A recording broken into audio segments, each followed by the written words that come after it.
এরপরে হ্যাঁ, এমন হতে পারে যে সাহারি খেয়েছেন আগেই, প্রথম রাত্রে সাহারি খেয়েছেন, এখন কয়টায়, 4:30টায় আজান হয়, তাই না? 4:30টায় আজান, তো আজানের পূর্বে তো আপনি সাহারি খান। 4টার দিকে শুরু করেছেন, 20-25 মিনিট ভরে সাহারি খেলেন, আজান হয়ে গেছে। তবে হ্যাঁ, আপনি খাওয়া অবস্থাতে যদি আজান হতে থাকে, রাসূল সাল্লাল্লাহু আলাইহি ওয়াসাল্লাম বলছেন যে খাওয়া শেষ করো, আজান হয়ে যাক। তুমি আজান হয়েছে তাই বলে খাওয়া সরিয়ে দিও না, শেষ করো তুমি। আপনি সাহারি খেয়ে ঘুমিয়েছেন, আজান হতে এখন 1 ঘন্টা বাকি, আজানেরও 1 ঘন্টা আগে সাহারি খেয়েছেন, খেতে পারেন, কোনো সমস্যা নেই। সাহারি খাওয়ার পরে আপনি ঘুমিয়ে গেলেন, আপনি যুবক যুবতী, স্বপ্নদোষ হয়েছে, হতে পারে না?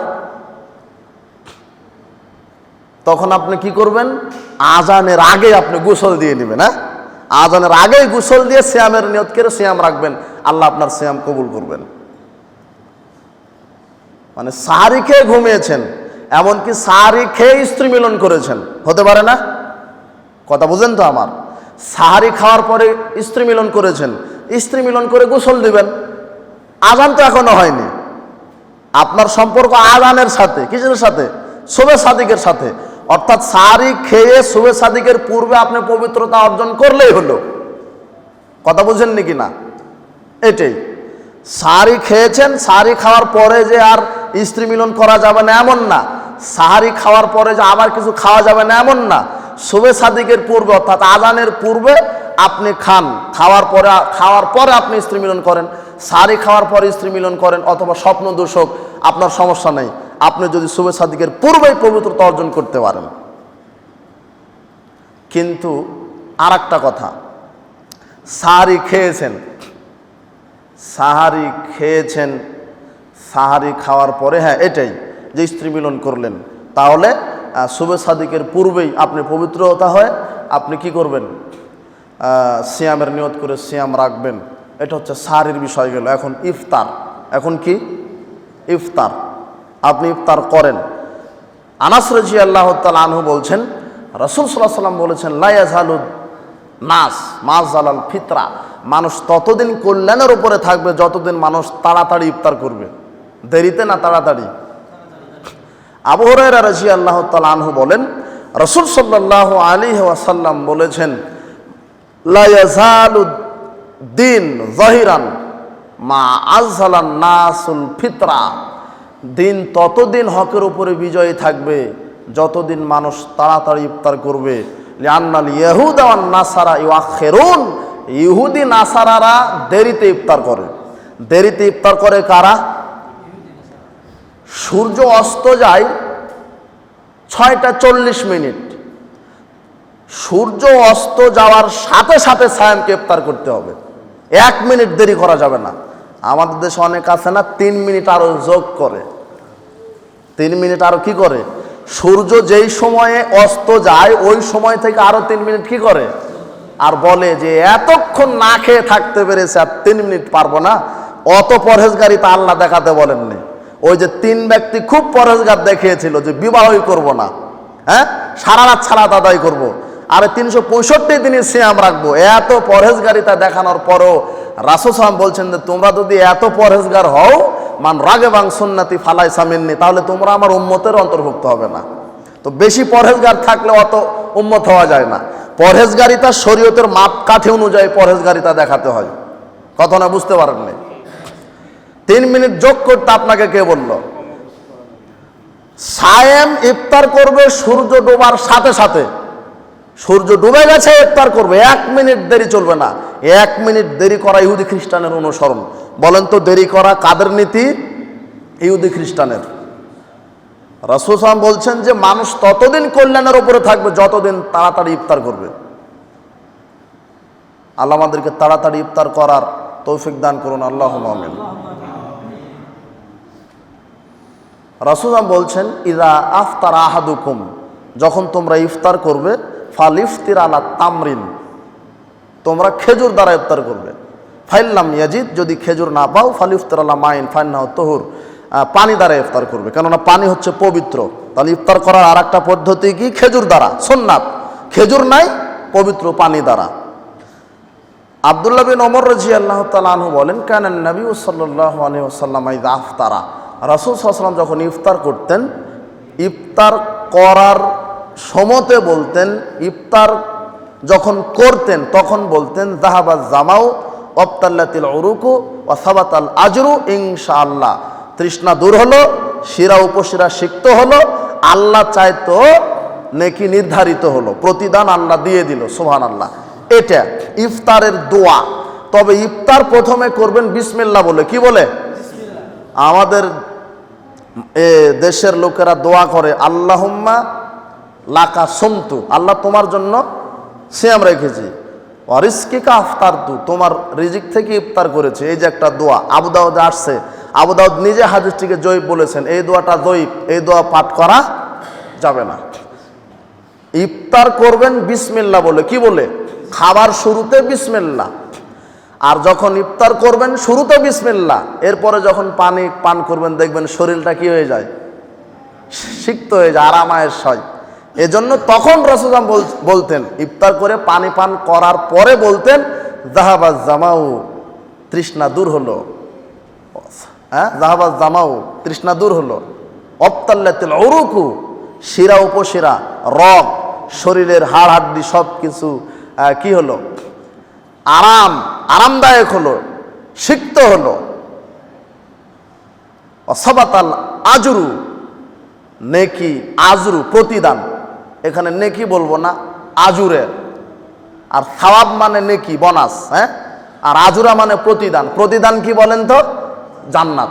ভুলে গেছেন নাকি? সিয়ামের প্রতিদান নেকি নয়, সিয়ামের প্রতিদান সরাসরি কি? জান্নাত। সাবাতাল আজরু, আমরা বলতে পারি জান্নাত আল্লাহ নির্ধারণ করে দিলেন, ইনশাআল্লাহ, আল্লাহ যদি চায়। এই দোয়া পড়বেন ইফতার করার পরে। পাবেন মান ফাত্তারা সায়মান ফালাহু মিসলু আজরিহি, যে ব্যক্তি কাউকে ইফতার করালো, যাকে ইফতার করালেন আপনি, ও সিয়াম রেখে যত নেকি বললো, আপনি ইফতার করানোর কারণে তার সমান নেকি পেলেন। আপনার সিয়াম রাখাতে তো আপনি নেকি পেলেন, আর একজন আরো সিয়ামের নেকি আপনি পেলেন। আপনি 10 জনকে যদি ইফতার করান, 10 জনের যত নেকি আপনার একাই তত নেকি। তবে ওদের নেকির কোনো কমতি হবে না, ওরাও নেকি পাবে। এই জন্য ইফতার করানোর প্রতিযোগিতা করবেন। আপনি ইফতার করবেন, করাবেন, এক ডুব পানি হলে ইফতার করান, এক মানুষকে এক গ্লাস পানি দিয়ে ইফতার করান, সাহারি খাবেন। এখন আপনাকে বলবো যে সিয়াম ভঙ্গের কারণ কি। সিয়াম ভঙ্গের কারণ, এক, ইচ্ছাকৃতভাবে যদি আপনি বমন করেন তাহলে সিয়াম ভেঙে যাবে। তবে এমনিতেই অনিচ্ছাকৃতভাবে সিয়াম বমন হলে সিয়াম ভাঙে না। তবে যদি অনিচ্ছাকৃতভাবে বমন হওয়ার পরে আপনার শরীর দুর্বল হতে পারে না, তখন আপনাকে সিয়াম ছেড়ে দিতে হবে, কারণ আপনি অসুস্থ। আর অসুস্থ রোগীর উপরে সিয়াম আল্লাহ বাধ্যতামূলক করেননি, পরবর্তীতে কাজ আদায় করবেন, এটা তো বিধান আছে। কিন্তু ইচ্ছাকৃতভাবে যারা মুখে আঙুল ঢুকে বমন করে দেয়, ইচ্ছাকৃতভাবে বমন করলে সিয়াম ভেঙে যাবে। ইচ্ছাকৃতভাবে যদি কোনো খানা পিনা করেন তাহলে কি হবে? সিয়াম ভেঙে যাবে। তবে অনেকের প্রথম 2-1 দিন 3 দিন সিয়াম থাকার পর অনিচ্ছাকৃতভাবে খেয়ে নেয়, হ্যাঁ, এরকম আছে না? হাতের কাছে খাবার আছে, খেয়ে নিল, পেট পুরে খেয়ে নিল, তারপরে স্মরণ হচ্ছে আমি তো সিয়াম আছি, এরকম হতে পারে তো। রাসূল বলছেন কেউ যদি ভুলে খেয়ে নেয়, যখন স্মরণ হবে আর খাবে না, তখন থেকে আর না খেয়ে থাকবে, আল্লাহ পূর্ণ সিয়ামের প্রতিদান দিবেন। কারণ আল্লাহ তাকে খাওয়াইয়েছে, আল্লাহ তাকে পান করিয়েছে। আপনি তো স্মরণ নাও থাকতে পারে, এটা স্বাভাবিক, যেহেতু আমরা মানুষ, প্রথম এরকম হয়। কিন্তু সিয়াম আছে, অথচ হাতের কাছে খাবার, খেজুর, পানীয় খেয়ে নিলাম, স্মরণে নাই আমার সিয়াম আছে। খাওয়ার পরে স্মরণ হচ্ছে যে আমি সিয়াম আছি, তাহলে আর সিয়াম ভাঙার প্রয়োজন নাই। ওটা আল্লাহ আপনাকে খাওয়াইয়েছে, আপনার পূর্ণ সিয়াম আপনি থাকেন, আল্লাহ আপনাকে পূর্ণ সিয়ামের প্রতিদান দিবেন। তাহলে ইচ্ছাকৃতভাবে যদি খান তাহলে কি হবে? ইচ্ছাকৃতভাবে পান করলে সিয়াম ভেঙে যাবে। সিয়াম ভঙ্গের প্রথম কারণ ইচ্ছাকৃতভাবে বমন করা, দ্বিতীয় কারণ ইচ্ছাকৃতভাবে কিছু খানাপিনা করা, তৃতীয় কারণ স্ত্রী মিলন করা। কি করা? স্ত্রী মিলন করা বা স্ত্রী মিলনজনিত কিছু কাজ। অনেক যুবক আছে হস্তমৈথুন করে, আছে না? বীর্য বাহির করে, হস্তমৈথুন করলে সিয়াম ভেঙে যায়। এগুলি ন্যাক্কারজনক কাজ, জঘন্য কাজ। যুবক, তোমার হাত বিচার মাঠে সাক্ষ্য দিবে। তোমার কি জানা আছে তুমি হাত দিয়ে যে হস্তমৈথুন করো? যুবক, তুমি ভয় করো। আর এখানে তোমাকে আর একটা কথা বলি, যুবক, তোমার বিবাহের বয়স পার হয়ে যাচ্ছে, তুমি বিবাহ করো না কেন? সামর্থ্য বলতে তুমি কি বোঝাচ্ছ? সামর্থ্য মানে কি? 20 লক্ষ টাকা ঘুষ দিয়ে চাকরি নেওয়া লাগবে, এর নাম সামর্থ্য নাকি? পড়াশোনা শেষ হয়েছে, চাকরি হলে তুমি বিবাহ করবে, এটা তোমার ধারণা।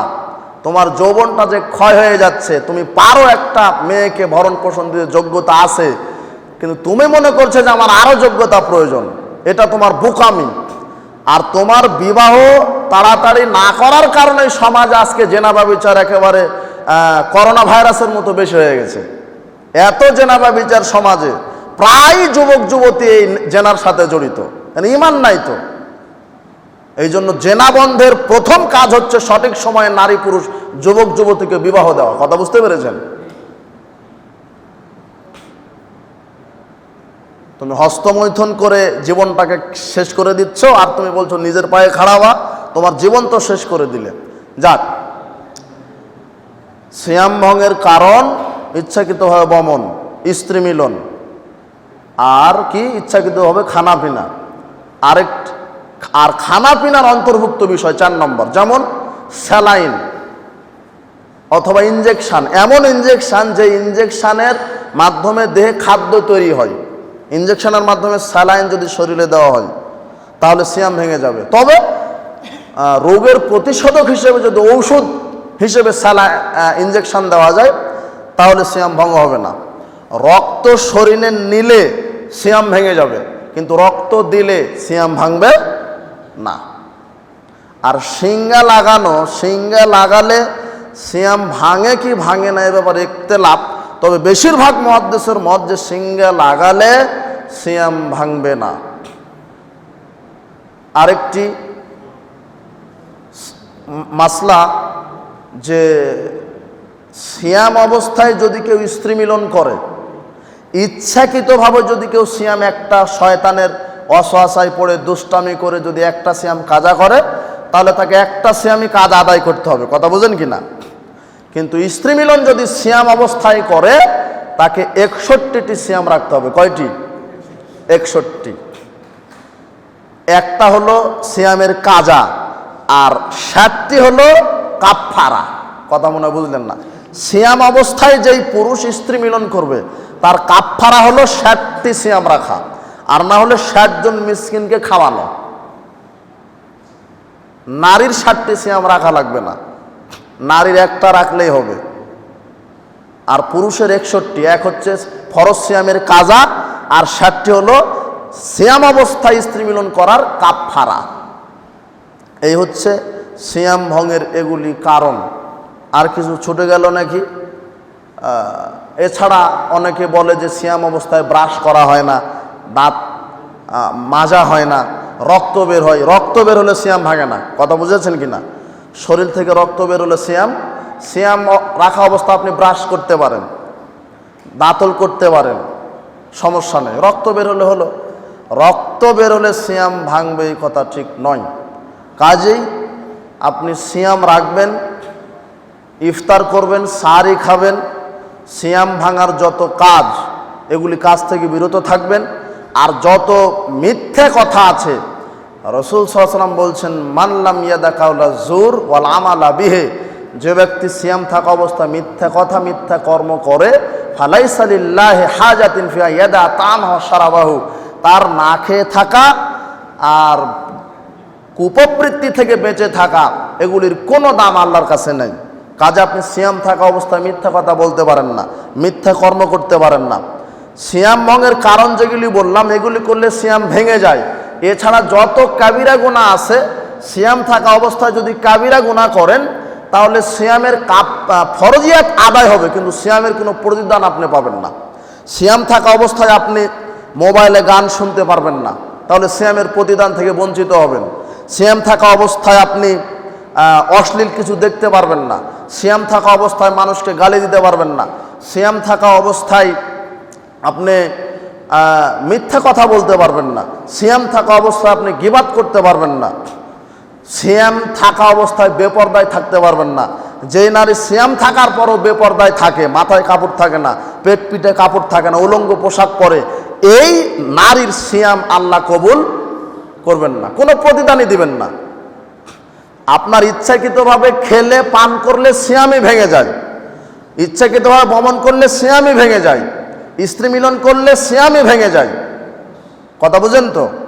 কিন্তু এছাড়া যত বড় বড় কাবিরা গুনাহ আছে, মিথ্যা কথা বলেন, আপনার গীবত করা বলেন, বেপরদায় চলা বলেন, এগুলিতে সিয়াম ভাঙবে না, সিয়ামের ফরজিয়াত আদায় হবে, কিন্তু সিয়ামের কোনো প্রতিদান আপনি পাবেন না। কাজেই সিয়াম মানেই বিরত থাকা, যাবতীয় অশ্লীল যৌন কাজ থেকে আপনি বিরত থাকবেন, পাপ কাজ থেকে, এর নাম হচ্ছে সিয়াম। আর এই রমাদান সিয়াম আমাদেরকে কি শিক্ষা দেয়? সর্বশেষ আপনাদের সাথে কয়েকটি কথা। রমাদান এবং সিয়াম আপনাদেরকে কি শিক্ষা দেয়? এক, তাকওয়া, আল্লাহ ভীরুতা শিক্ষা দেয়, কারণ আপনি আল্লাহর ভয়ে যাবতীয় পাপ কাজ থেকে বিরত থাকেন, এটা হচ্ছে আল্লাহর ভয়। দুই, বেশি বেশি আমলে সলে করা শিক্ষা দেয়। তিন, বেশি বেশি আমল করা একমাত্র আল্লাহকে সন্তুষ্টর জন্য যেন আপনি করেন, এটা সিয়াম আপনাকে শিক্ষা দেয়। কেননা সিয়াম কাকে সন্তুষ্ট করার জন্য করা হয়? আল্লাহকে। তাই সিয়াম মানুষকে এই শিক্ষা দেয় যে তোমরা শুধু সিয়াম নয়, যাবতীয় কাজ, যাবতীয় ইবাদত আল্লাহকে সন্তুষ্ট করার জন্য করো। আরেকটি সিয়াম, রমাদানে আপনি বেশি বেশি দান সাদগা করবেন। কি করবেন? দান সাদগা। রমাদান মাসে রাসূল সাল্লাল্লাহু আলাইহি ওয়াসাল্লাম বেশি দান সাদগা করতেন। তবে রমাদানে 1 টাকা দান করলে 70 গুণ নেকি, 1 রাকাত ফরজ সালাত আদায় করলে 70টা ফরজ সালাতের সমান নেকি। এগুলি সব হচ্ছে জাল, মিথ্যা কথা। কথা বুঝতে পেরেছেন? এগুলি মিথ্যা। রমাদানে আপনি বেশি বেশি কোরআন তেলাওয়াত করবেন। রমাদান আপনাকে কোরআন তেলাওয়াত করতে হবে, এটা শিক্ষা দেয়। কারণ রমাদান মাসে কোরআন কি হয়েছে? নাজিল হয়েছে। আব্দুল্লাহ বিন আমর রাদিয়াল্লাহু তাআলা আনহু বলেন, রাসূল সাল্লাল্লাহু আলাইহি ওয়াসাল্লাম বলেছেন, সিয়াম ওয়াল কোরআন ইয়াশফাআন লিল আবদে, সিয়াম আর কোরআন বিচার মাঠে সুপারিশ করবে। ইয়াকুলুল কোরআন, কোরআন বলবে, ইয়া রাব্বি মানাতুন নাওমা বিল লাইল, একে আমি ঘুম থেকে বিরত রেখেছিলাম, এই লোকটি না ঘুমে আমাকে তেলাওয়াত করেছে, ফাশাফিনি ফিহি, কাজে আমার সুপারিশ কবুল করো। বিচার মাঠে সূরা বাকারা ইমরান ঝগড়া করবে, কার সাথে? আল্লাহর সাথে।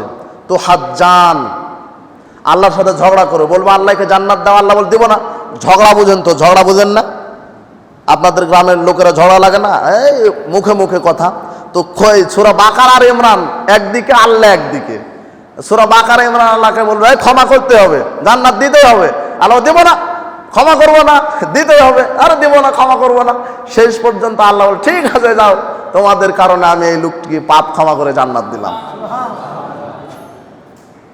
কাজে এই জন্য সূরা বাকারা আলী ইমরান খতম করতে বলেননি, অত খতম করা লাগে না, কোরআন হাদিস পড়া লাগে আর বোঝা লাগে। কথা বুঝতে পেরেছেন? খতম করেন, কিন্তু আমরা রমাদানে খতম করা নিয়ে পাড়াপাড়ি করি, কিন্তু কি পড়ি আমরা নিজেই বুঝি না। তাই এই কারণে তো আমাদের আমলের কোনো পরিবর্তন নেই।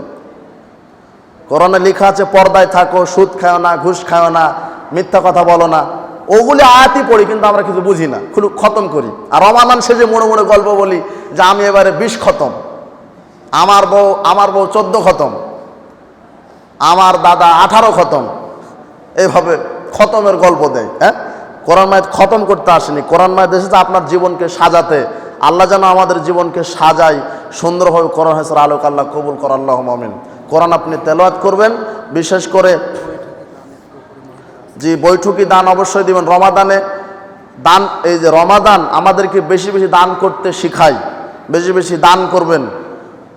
আর কোরআন মাজিদ তেলাওয়াত করবেন, কোরআন মাজিদ তেলাওয়াত করা শিখায়।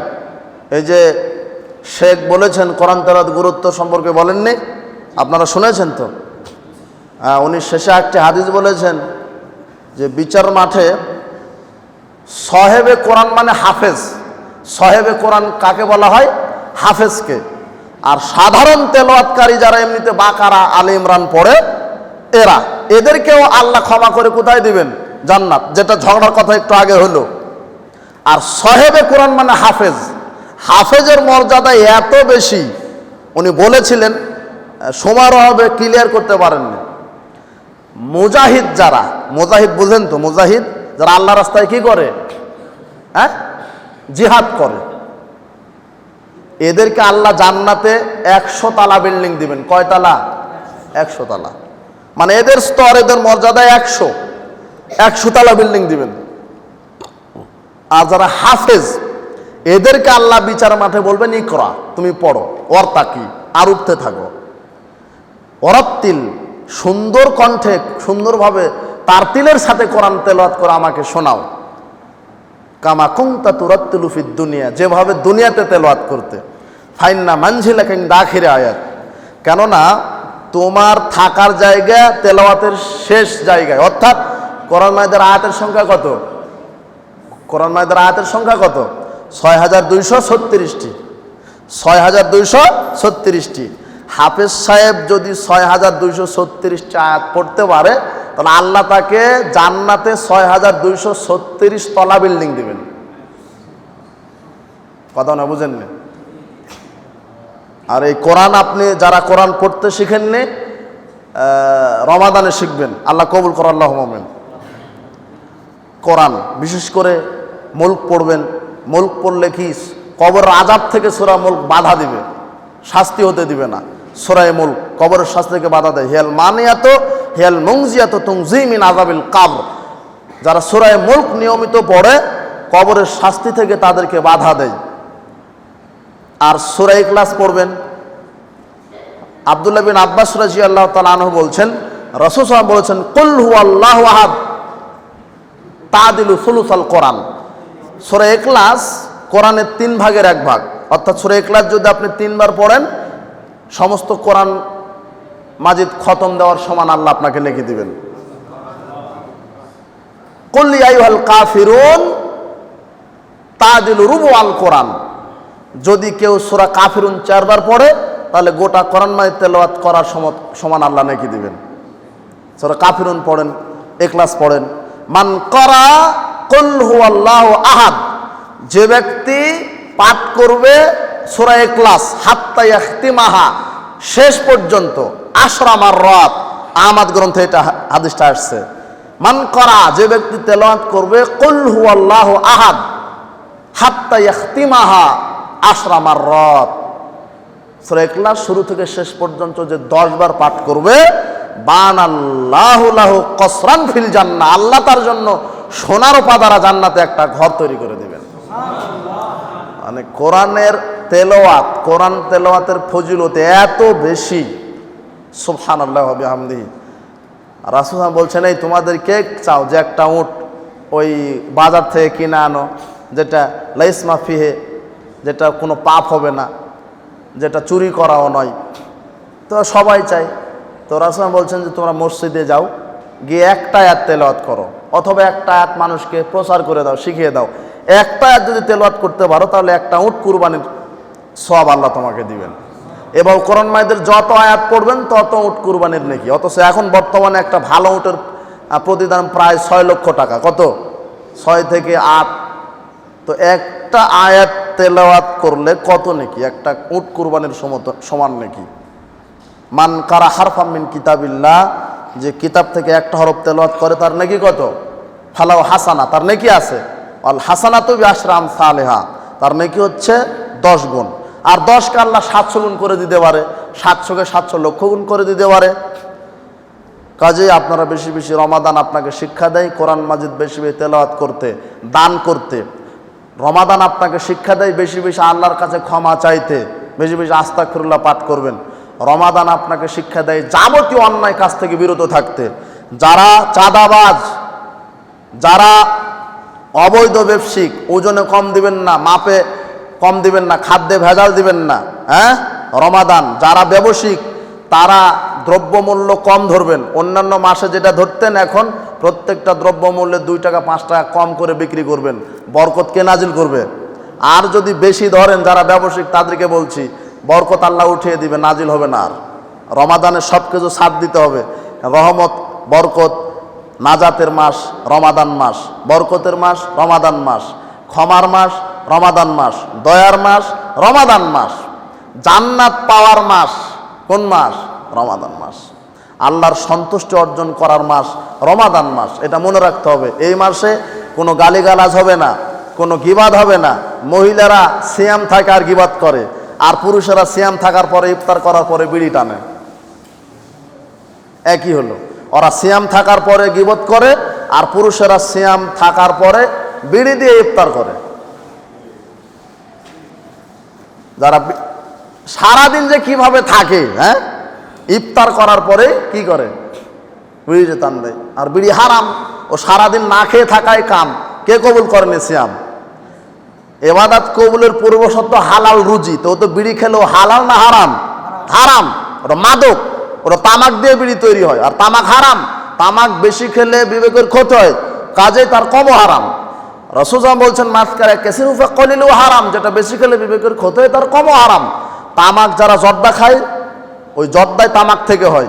ওই যারা বিড়ি সিগারেটের কি মশলা তামাক থেকে হয়, গুল তামাক থেকেই হয়, একটাই জিনিস। জর্দা যা আপনি খান 150, 250 গ্রাম জর্দা খেলে মাথা ঠিক থাকবে না, কাজেই জর্দার একটা দানা হারাম, বিড়ি হারাম। বেকুবেরা বলে কোথায় বিড়ির কথা, তো জর্দার কথা তো লেখা নাই। নেটে একটা বেকুব বক্তব্য দেয়নি, ওর কি, ওকে আবার পড়াশোনা করা লাগবে, ও কোরআনই বুঝে না, আবার ভর্তি হওয়া লাগবে, কোরআন বিভাগে ভর্তি হয়ে তাই কোরআন বোঝা লাগবে। বেকুব। কোরআন মাইদা আল্লাহ বলছেন এই হইলে দিন আমানু ইন্নামাল খামর, নিশ্চয় মদ পান করা শয়তানের কাজ। জর্দার কথা যদি কোরআনে আল্লাহ লিখতো, তাহলে শুধু মদের নাম লিখতেই কোরআনে এত বড় হতো। খামর মানে মদ, আর মদ কি, যেটা বিবেকের ক্ষতি করে, যেটা খেলে বিবেকের ক্ষতি সেটাই মদ। কাজে জর্দাও মদ, জর্দা খেলে বিবেকের ক্ষতি হয়। এটা তোমরা বলতে পারো না, আহলে হাদিসের বাচ্চারাই বলে। মকরু বলো, যেটা কুকুর সিগালে খায় না তুমি মকরু বলে খাও, তুমি কুকুর সিগালের যে খারাপ। কাজেই বিড়ি সিগারেট ত্যাগ করবেন, হারাম খাদ্য শুধু না খেয়ে থাকা হবে। মহিলারা গিবাদ ত্যাগ করবেন, বেপর্দায় চলা ত্যাগ করবেন। ঢং ঢং করে হাঁটেন অথচ সিয়াম রাখেন, শুধু না খেয়ে থাকা হবে, সিয়াম আল্লাহ কবুল করবেন না। পর্দায় থাকবেন, গিবাদ করা থেকে বেঁচে থাকবেন, মানুষের বদনাম করবেন না। স্বামীর আনুগত্য করবেন, 5 ওয়াক্ত সালাত আদায় করবেন। রুকু পেলে কি সিজদা হয়? যে না, রুকু পেলে সিজদা হয় না। প্রশ্নোত্তর এখন। আর কিছু ছুটে গেল নাকি রমাদানের আলোচনা? আচ্ছা, সবাই কি কিছু বুঝতে পেরেছেন? রমাদান, আমরা আল্লাহকে ভয় করে রমাদান সিয়ামকে মূল্যায়ন করব। হ্যাঁ, ওটা রুকু পেলে কি সিজদা হয় এ ব্যাপারে ইখতিলাফ আছে। একদল বিদ্বান বলছে হবে, আর একদল বিদ্বান বলছে হবে না। যারা বলছে হবে তারা বুখারীর এক হাদিস অনুবাদ করে, মান আদরাকা রাকাতান মাল ইমাম, ইমামের সাথে যে 1 রাকাত পেল, ফাদরাকা সে পেল, মানে পূর্ণাঙ্গ সালাত পেল। তো ওখানে তো রাকাতান, আর রাকাত মানে রুকু করবে কেন? রাকাত মানে রুকু নয়, 1 রাকাত সালাত। তো 1 রাকাত কি 2টা সেজদা লাগে না? 2টা সেজদার মাধ্যমে তো 1 রাকাত হয়। এই একটা হাদিসকে উল্লেখ করে একদল বিদ্বান বলছে রাকাত মানে রুকু, কিন্তু রাকাত মানে রুকু নয়। রাকাত যদি আপনি প্রমাণ করতে চান তাহলে 2টি সেজদা লাগবে, কেন 2টি সেজদা দেওয়ার পরে 1 রাকাত হয়। কথা বুঝেন তো আমার? কাজেই রাকাত পেলে রুকু হবে না, এটাই ঠিক, আল্লাহ মালুম। সিয়াম থাকা অবস্থায় খেলাধুলা সম্পর্কে কিছু বলুন। শরীর চর্চার জন্য খেলা যায়, ক্রিকেট, ফুটবল, ভলিবল, যেগুলো টাকার হারজিত নাই। জুয়া নির্ধারিত খেলা না, নির্ধারিত কোনো নাম নাই জুয়া খেলার। যেই খেলাতে টাকার হারজিত আছে সেটাই জুয়া, ওটা ক্রিকেট হোক, ভলিবল হোক, ফুটবল হোক। হ্যাঁ, কেননা টাকা ইনকামের যত মাধ্যম আল্লাহ দুনিয়াতে দিয়েছেন, এর মধ্যে খেলাধুলা অন্তর্ভুক্ত করেননি। কাজেই খেলাধুলার মাধ্যমে টাকা ইনকাম করা হারাম, জুয়া হবে। আর যেই খেলাতে টাকার হারজিত নেই, ব্যায়ামও নেই, শরীর চর্চাও নেই, সেটাও হারাম। যেমন এই যে লুডো খেলে না এখনকার ছেলেমেয়েরা, আবার মোবাইলে কি ফ্রি ফায়ার, পাবজি খেলে, ক্যারাম খেলে, এগুলি হারাম, কাবিরা গুনাহ, সময় অপচয়। অথচ কত ঘন্টা ঘন্টা লুডো খেলে যুবক, হ্যাঁ, ফ্রি ফায়ার, পাবজি খেলে, অথচ 1 মিনিটে 3 বার সূরা ইখলাস পড়া লাগে। আর শেখ বলেছেন মনে হয় যে 3 বার ইখলাস পড়লে কোরআন খতমের নেকি হয়, বলেননি? তো আপনি যে ঘন্টা ঘন্টা ক্যারাম, ছক্কা, লুডো খেলে ব্যয় করলেন, ওই সময় কার? আপনার বাবার দেওয়া না আল্লাহর দেওয়া? তো আল্লাহর কাছে ব্যয় করবেন। ওগুলি জোয়া খেলা। হ্যাঁ, সিয়াম থাকা অবস্থায় ওই খেলা খেলতে পারেন যেটা শরীর চর্চা আছে, টাকার হারজিত নেই। জি, মান লাইবা বিন নারদা শির, যে ব্যক্তি জোয়া খেললো ফাকান্নামা সাবাগা ইয়াদাহুল আহমিল খিনজিরি দামিহাদিহি, সে যেন তার হাতকে শুয়োরের রক্ত এবং মাংসে ডুবিয়ে দিল। আর সে আল্লাহর অবাধ্যতা করলো। কাজেই যাবতীয় জুয়া খেলা থেকে বিরত থাকবেন। আসসালামু আলাইকুম। বাংলাদেশের কি এটা বেত নগদ টাকা থাকলে কত হারে বছরে জাকাত প্রদান করতে হয়? বাংলাদেশের কত নগদ টাকা থাকলে? জি, টাকা মানে 7.5 ভরি কি স্বর্ণ, 52.5 তোলা রূপা। 7.5 ভরি স্বর্ণের মূল্য এখন কত? প্রায় 4 লাখ। বেশি, স্বর্ণের দাম এখন কি অনেক বেশি, 5 লাখের উপরে। তো আর 52.5 তোলা রূপার দাম মাত্র 55,000 টাকা। এখনকার বাজারে ওরকম 45-50 এরকম। তো আপনার কাছে যদি 7.5 ভরি স্বর্ণ থাকে অথবা তার পরিমাণ টাকা থাকে, সঞ্চিত সম্পদ, আর সেটা যদি 1 বছর অতিবাহিত হয় তাহলে আপনি জাকাত দিবেন। এমনকি 1 বছর অতিবাহিত হওয়ার পর আপনার কাছে যদি 52.5 তোলা রূপারও টাকা থাকে, অর্থাৎ কত, এই যে 50-52 হাজার টাকা থাকলেও আপনি জাকাত দিতে পারেন। তবে 52.5 তোলা রৌপ্য থাকলে জাকাত দিতেই হবে এমন নয়, আপনি দিতে পারেন। কিন্তু 7.5 তোলা পরিমাণ যদি স্বর্ণ থাকে তাহলে আপনি এই হিসাব করে আপনি জাকাত দিতে হবে। আসসালামু আলাইকুম রহমতুল্লাহ। একজন মানুষ 3 থেকে 4 বছর ধরে পশুপালন করে, 3 থেকে 4 বছর পর বিক্রি করলে তার জাকাত দেওয়া লাগবে কি? আর দিলে কত করে দিতে হবে? একই, পশু বিক্রি করলে যদি আপনার 7.5 ভরি স্বর্ণের মূল্য আপনার কাছে জমা থাকে, আপনার জাকাতের মানদণ্ড এই দুইটা, 7.5 ভরি স্বর্ণের পরিমাণ অর্থ অথবা 52.5 তোলা রৌপ্যের পরিমাণ অর্থ। এটাই, আপনি পশু বিক্রি করে সব কিছু আরও অন্যান্য কিছু বিক্রি করতে পারেন। আপনার ফসলের ওষুধ দিতে হয়। আপনার বিল্ডিং ভাড়া দিয়ে রেখেছেন শহরে, বিল্ডিংয়ের জাকাত নাই, তো বিল্ডিংয়ের ভাড়ার যে টাকা, ওই টাকা যদি নেশাব পরিমাণ হয় ওই টাকার জাকাত আছে। গরু যদি 30টা থাকে তাহলে একটা 1 বছর বয়সের গাভী জাকাত দিবেন। ছাগল যদি 40টা থাকে তাহলে একটা ছাগল জাকাত দিবেন। উট যদি 5টা থাকে তাহলে একটা 1 বছরের ছাগল জাকাত দিবেন। এগুলি জাকাতের বিধান। ওটা কি?